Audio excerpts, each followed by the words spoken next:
Oke, assalamualaikum warahmatullahi wabarakatuh. Halo teman-teman semuanya, kita kembali lagi. Tapi pada video kali ini, aku mau menjelaskan proses analisis data XRD menggunakan nanti beberapa software gitu ya. Jadi analisis XRD ini tuh kita digunakan untuk mengetahui apakah sampel yang kita analisis ini tuh memiliki fase kristal yang sesuai dengan senyawa target. Nah, dari XRD ini juga nanti kita bisa mendapatkan informasi seperti puncak delta gitu, intensitas, FWHM, D-spacing, indeks Miller atau HKL gitu, atau juga nanti kita bisa mengetahui ukuran kristalnya serta kita bisa memvisualisasikan struktur kristalnya. Jadi nanti urutan penggunaan software kita pakai Match dulu gitu, Match, habis itu nanti ke Excel untuk mengukur ukuran kristalnya. Setelah itu kita ke Powder X, habis itu kita visualisasikan struktur kristalnya di Mercury. Nah, pertama-tama kita buka Match dulu gitu ya. Ini kita continue evaluation aja. Nah, penggunaan match ini tuh digunakan itu untuk mengidentifikasi si fase kristalnya gitu dari suatu sampel. Yaitu nanti untuk mengetahui senyawa apa gitu yang terbentuk berdasarkan pola difraksi XRD serta membandingkannya dengan data referensi dari database. Nah, nanti kan kalau teman-teman langsung buka matchnya itu bakal otomatis kayak kebuka gini filenya gitu ya. Nah, ini teman-teman jangan langsung pencet OK di sini gitu ya, jangan pencet langsung sampelnya, karena nanti kalau misalkan teman-teman pencet dari sini, udah langsung otomatis ke analisis si sampelnya, karena kita mau menggunakan metode yang manual gitu ya. Jadi kita X aja ini, nanti teman-teman bisa nambahin datanya dari sini.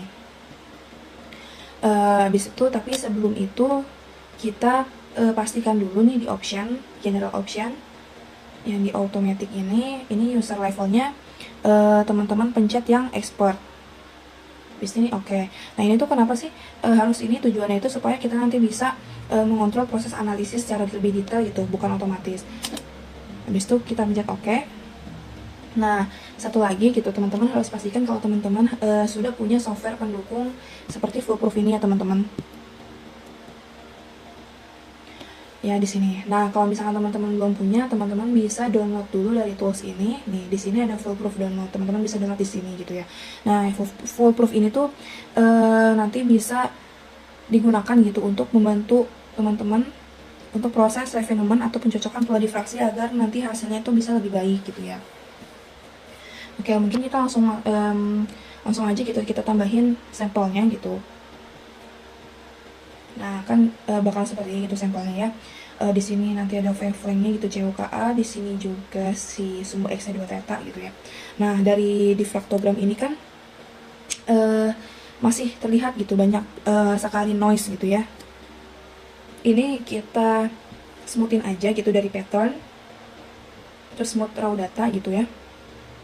Nah, ini tujuannya adalah kita smoothing seperti ini gitu untuk mengurangi si noise yang tadi gitu ya, sama memperjelas puncak-puncak utamanya serta mempermudah analisis kita gitu. Nah, jadi di metodenya itu ada dua gitu ya teman-teman, bisa dari manual gitu kita menandain puncaknya satu-satu, atau bisa penandaan unsur. Mungkin kalau penandaan unsur ini kalau teman-teman udah tahu nih mau nyari unsurnya apa gitu, senyawanya apa gitu kan. Kalau aku sih udah menganalisis ini gitu kan sebelumnya, aku menemukan ZNO gitu. Cuma karena ceritanya kita tuh belum tahu gitu ya, ini tuh senyawanya apa sih gitu, dari analisis dari data XRD yang kita punya ini tuh senyawanya apa gitu. Mungkin teman-teman bisa pakai cara yang pertama, yaitu dengan menandakan puncak-puncaknya gitu ya secara manual gitu. Dan ini juga bisa lebih akurat lah, bisa dibilang seperti itu. Caranya gimana sih gitu kan, teman-teman bisa pencet CTRL plus X untuk menampilkan ini nih, garis bantu ini gitu ya, untuk membantu teman-teman menentukan posisi puncaknya. Nah, ini kita langsung aja menandai puncaknya gitu ya. Teman-teman bisa langsung zoom aja gitu ke puncak-puncaknya. Cari bagian yang paling tinggi gitu ya dari puncak-puncaknya. Jadi nggak usah yang nggak kelihatan gitu. Jadi kita carinya yang paling kelihatan aja gitu. Ini pencet CTRL, kita atur ke sini, pencet CTRL plus klik kanan di tengah-tengah puncak itu ya teman-teman.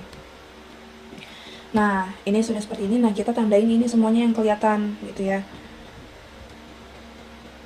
Nah, pokoknya kalau misalkan kita menandai semakin banyak gitu puncak ini tandanya gitu, nanti semakin sempit pencarian di database-nya. Jadi nanti tuh hasil analisisnya itu bakal lebih akurat.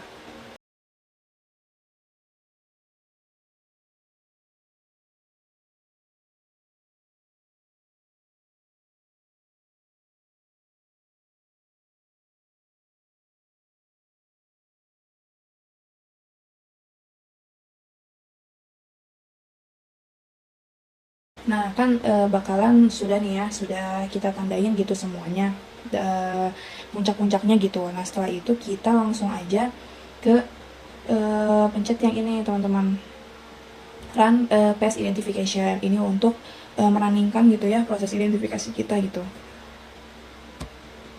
Nah, kan sudah nih, kita sudah mendapatkan data di sini gitu ya. Di sini sudah diketahui formulanya. Oh, kita dapatnya ZNO. Terus juga di sini ada kandidat fasanya, kita dapatnya zinc site gitu. Ada beberapa data lagi gitu ya di sini. Terus ada FOM. Nah, FOM ini FOM itu adalah figure of merit gitu. Jadi kalau misalkan nanti nilai FOM ini ada mendekati 1 gitu ya, ini tuh berarti tandanya sampel kita ini tuh memiliki kecocokan antara kalau misalkan semakin mendekati 1 tuh berarti semakin baik gitu. Maka si sampel kita itu tuh mendekati dengan database referensi gitu lah istilahnya. Habis itu langsung aja kita drag gitu ya ke sini, atau bisa pencet 2 kali. Nah, nanti kan bakalan muncul seperti ini gitu ya. Di sini kita mendapatkan gitu, mengetahui kalau misalkan ZN-nya itu sekitar 80,3% dan O-nya itu adalah 19,7% gitu. Nah, kemudian kita langsung aja untuk refinement si sampel kita ini gitu ya. Nah, refinement ini tuh adalah proses untuk meningkatkan kecocokan antara data eksperimen gitu dan teorinya. Nah, ini juga bisa untuk memperbaiki parameter struktur kristalnya. Nah, ini teman-teman bisa pencet foolproof yang ini tadi. Nah, ini langsung kita run foolproof aja. Nah, kan sudah didapat gini ya di sini. Nah, ini final reduce C2 ini adalah tingkat kecocokan antara si sampel kita ini nanti dengan database gitu ya. Nah, untuk foolproof ini tuh kita jalaninya refinement-nya 2 kali gitu ya, untuk meningkatkan si akurasi hasilnya sama memperbaiki fitting kurvanya. Setelah itu kita ini run new calculation aja. Kita ini run foolproof lagi. Nah, ini kan setelah ini udah nih gitu ya. Ini kan nambah gitu ya datanya. Kemudian setelah itu kita bisa di sini download data hasil kita yang tadi ini nih, sampel report kita gitu ya dari sini. Nah, di sini di sampel report kita ini kita bisa mengetahui tadi komposisinya gitu dari sampel kita. Terus juga di sini bisa mengetahui sistem kristalnya sama unit selnya. Terus ini referensinya juga kita bisa tahu dari sini. Terus dapat pick listnya ini, data-data ini ada 2 theta gitu ya.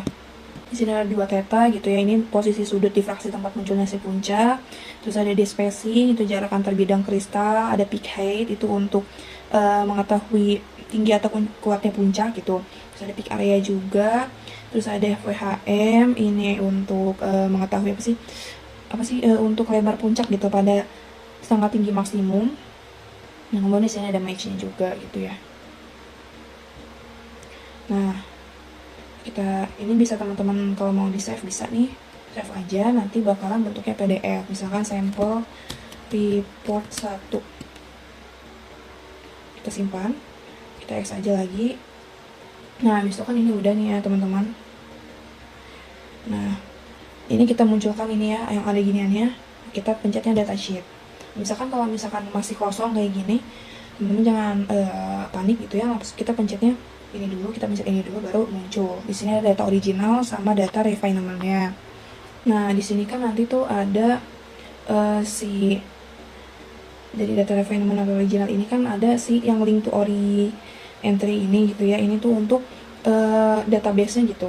Database-nya dari si sampel kita ini nanti gitu ya. Nanti ini bisa buat ke Mercury gitu, buat menentukan memvisualisasikan struktur kristalnya. Kita harus download dulu gitu ya.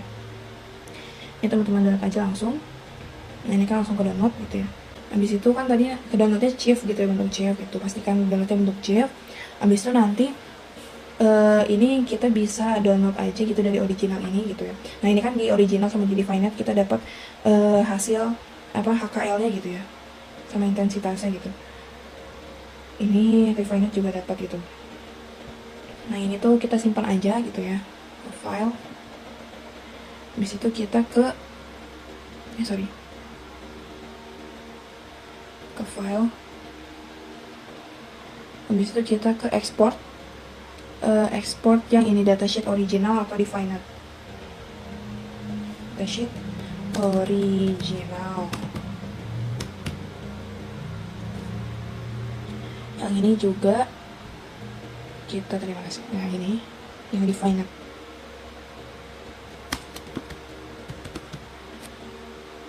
Kita simpan.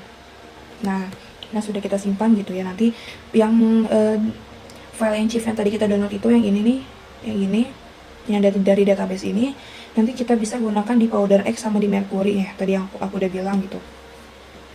Oke, mungkin untuk analisis yang untuk match ini segitu dulu gitu ya. Jadi analisis di match ini kita bisa mendapatkan tadi identifikasi si fase senyawanya gitu ya. Ini ya, kita mendapatkan zinc site gitu, terus jaga tadi struktur kristalnya, terus nilai dari 2 tetanya gitu, FWHM, spacing, indeks Miller atau HKL-nya gitu, serta tadi untuk si file chief ini gitu ya. Oke, mungkin selanjutnya kita pindah ke aplikasi Excel gitu untuk menentukan ukuran kristalnya.